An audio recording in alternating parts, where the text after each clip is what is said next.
Police, lâchez votre arme! Pas tant qu'il m'aura pas dit ce qu'il a fait à Kwan! Je vous en supplie. Todd, faites pas ça. Sortez, sinon je me Non, tue! ne faites pas Toi, ça. tu te tais! Tu l'as fait, Reculez, d'accord? reculez. Sortez ou il est mort!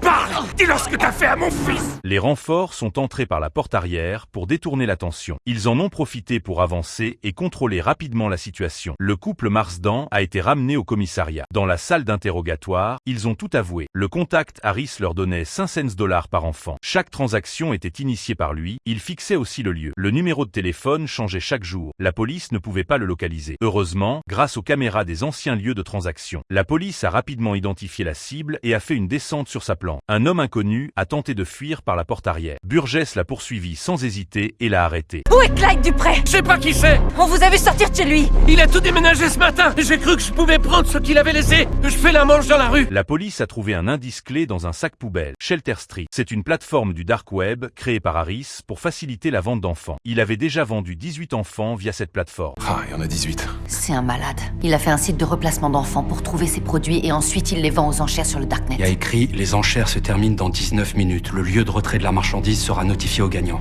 Commencez à miser. Ouais, et avec quel argent? On n'a pas le temps de faire une demande de fonds spéciaux. Laisse-moi gérer ça, toi tu t'occupes de remporter l'enchère. La police a établi un périmètre complet sur le lieu de l'échange. Harris est bientôt arrivé dans son camping-car. Dès la première transaction terminée, la police a encerclé les lieux. Le criminel, sans issue, a pris la fillette en otage pour menacer la police. Hank a tiré sans hésitation et a neutralisé le ravisseur. Puis il a rattrapé Harris, qui tentait de fuir mais a été bloqué par ses coéquipiers.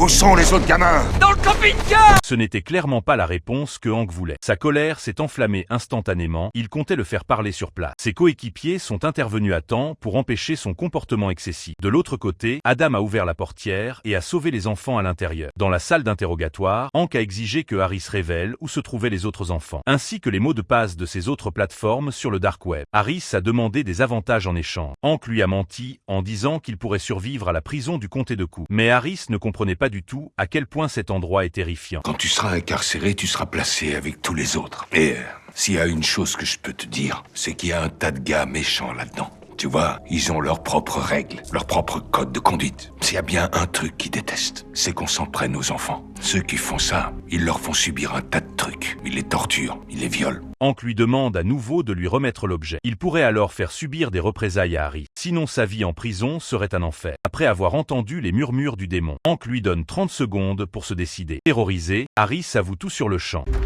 C'était sérieux, le quartier haute sécurité pour lui? Bien sûr que non. J'ai déjà appelé mon pote à la prison. Clyde n'aura pas de traitement de faveur. Il va prendre cher, tu peux me croire.